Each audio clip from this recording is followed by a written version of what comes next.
So, nandito tayo ngayon sa bahay ni Toto Marquez dito sa San Jose, kung saan makakausap natin yung nanay niya at tatay niya na meron silang 5 mga kapatid na nagsampa sa Ilosan. Ngayon, sa 5 yun na nag-NPA, 4 na doon ang bumaba. At ngayon, hihingi natin yung panawagan ng kanyang nanay kung ano yung sabihin niya para doon sa natitira nilang kapatid.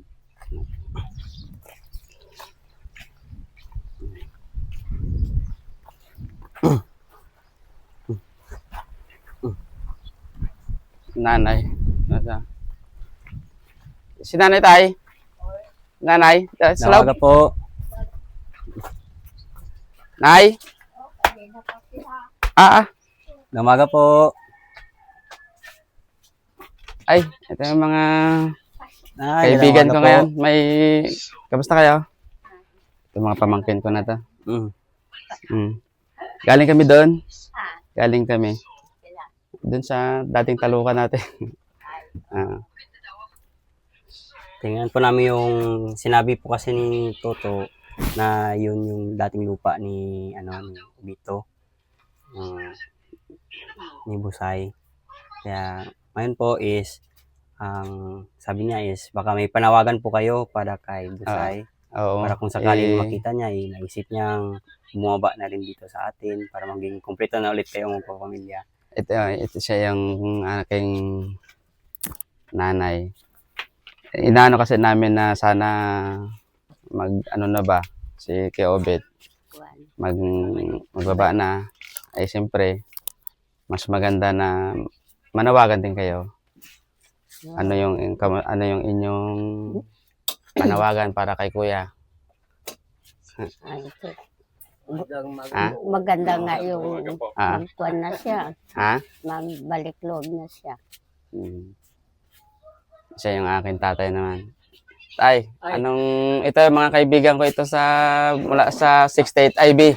Oh, Ayan. Oh. Ngayon. Ngayon. Anak ko, doon ko yan eh. Anong masasabi niyo kay Kuya Obet? Si Kuya ko, Obet.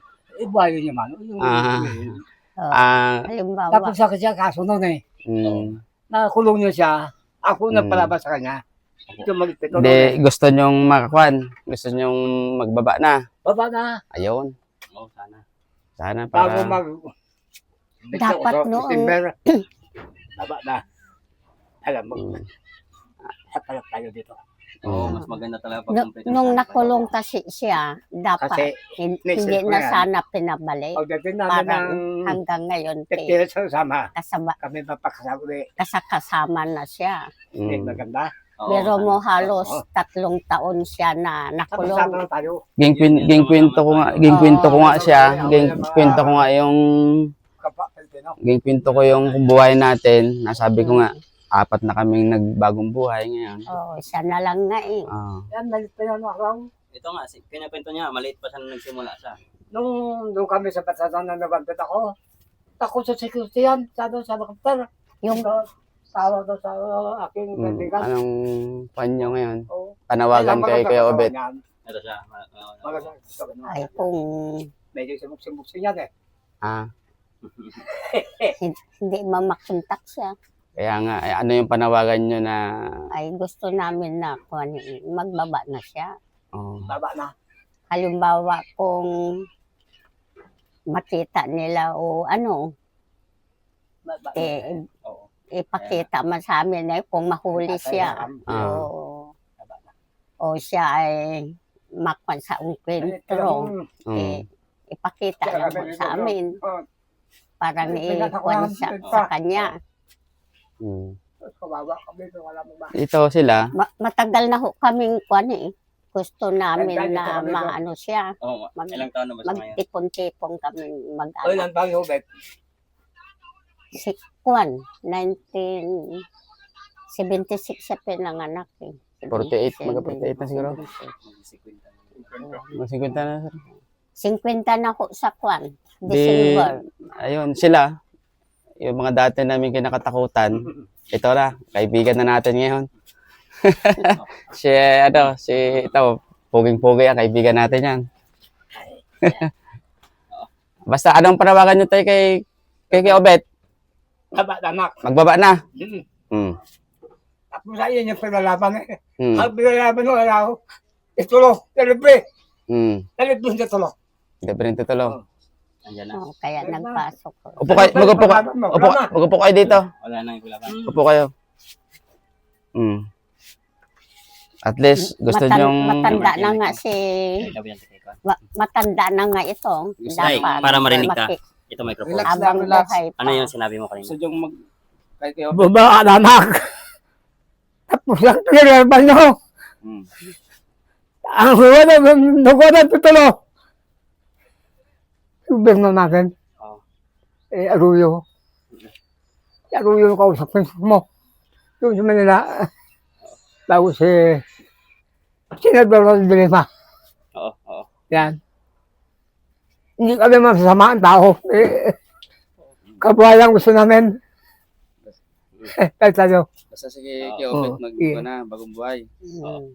Anak, bababa ka na anak. Andito yung ating mga kaibigan ko. Pagtulot maghaluha ko. Kasi narasa ko dito. Hindi lang basta-basta. Kuntik ako na malagi sa gawa ng mayayaman. Magawa ng kilusan. Binsagan na ako ng komandante. Hindi. Wala akong baril eh. Suntukan ang gusto niya. Laban ako suntukan. Pero kung barilan, wala. Yung bigyan akong baril, laban na ako. Kasi dati ako hunter eh. Oo, hunter ako dati. Oo. Ito malipit ako ng araw. Oh, nagkwento niya yung pinagdaanan niya. Oo. Pasalamat ako sa Panginoon sa nabasam. Naglaban-laban sila ng gobyerno. Pero, di siya ano. Nahuli ho yun eh. Kaya lang. Nahuli na si Ubis ko na nakulong. Magtatlong taon bago Ayun, nakalabas. ay nakulong yan sa Ako nang. nga sa mga Hindi malaman ko dahil sa ilang taon. inyo, dapat ho hindi. Ang kaso niya ay hindi na 16. pinabalik. 16 ang kaso niyan. Si baga siya. Parang hindi na magbalik doon. Yun ang gusto namin. Ay, Ngayon, nung- ito nung si na- DTV nung tsaka si nakalabas Jan siya, sa Asinto. hinakayat pa rin Magkaibigan kami. Kahit pa rin siya. Hinakayat Oo. siya, te. Balik siya uli. Hanggang nung umalis siya, hindi namin nakita na siya. Mm-mm. Sige. Sige, kunin ko muna. Ako muna mga sir. Kaya salamat sa sinabi niyo, sir. At ipopost namin yon at makakarating yun sa kanya. Oh. So, ngayon, kung merong gustong magbalik loob o kung makita niyo to, pwede niya kami makontak sa hotline namin nga 0955 0955-914-5969. Ulitin ko, 0955-914-5969. So, yun tayo. Kayo din tayo, kung meron kayong malaman, pwede nyo kaming kontakin doon sa number na yun. Nay, anong final na Ikinto ang kumpanya final dito na ano lupa nyo ng kay Kapitolado. Kabusay? Apo. 1,800 hectare ito. Kwento, Ala, gusto pa na. namin talagang Ang siya ay nagkakawala, magbalik busay, loob busay, na sige siya. na.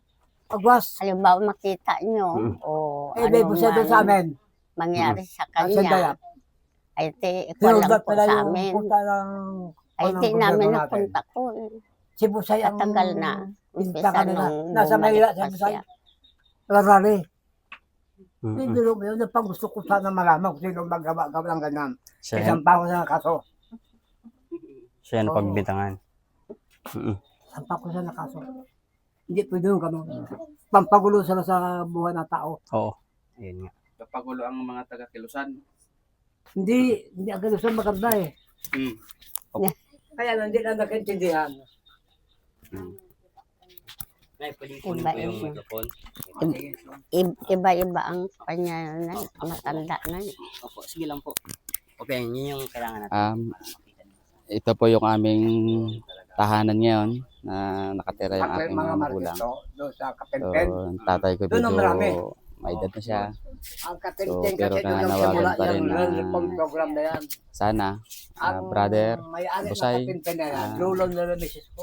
ano na, sikapin mo maging maano yung damdamin na magbagong buhay. Ayun, doon sila nagsimula Kaya hindi yan. pa huli ang lahat.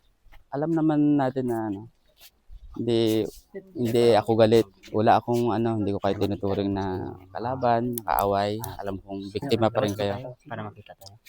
Kaya sana hindi lang kay Kabusay, kayo rin na mga dati kong kasama na nandiyan pa sa loob. Lalo ka na Kabusay ito.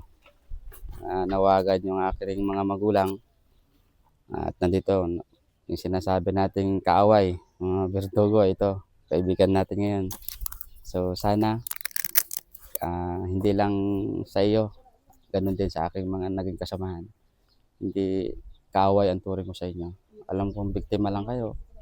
So magsama-sama tayo dito. Mas napakasarap ang buhay na kapiling ang mga pamilya at mahal sa buhay. Oh, hindi kami kaaway, kundi kaagapay kami sa kapayapaan. Baka sama-sama tayo. Kapala tayo Pilipino eh. Sama-sama tayo kasi kapwa tayo Pilipino. Hindi tayo ibang bansa. Oo. Kapwa tayo Pilipino, hindi tayo pwede mag-away-away. Oo. Kaya yun din ang panawagan ko. Sa ating gobyerno, yun lang. Kasi ang gusto ko mangyari ay kapayapaan, walang tayo ay parehas ng Pilipino. Yan ang panawagan ko sa ating gobyerno. Si tatay niyan ay kasi kaibigan ko yung tatay niyan eh. Wala.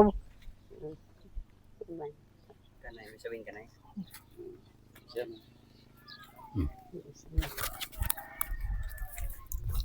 Ano kaya? Ang panawagan niyo kay Busay, Ang panawagan ko sa aking anak na si Busan. Magbago na siya. Mauwi na sa amin at kami ay matatanda na.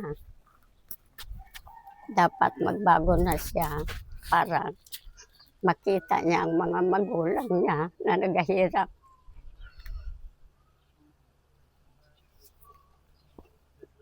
Pati ang aming bahay hindi na magawa-gawa. Sa aming kahirapan na naganap nung siya, wala na.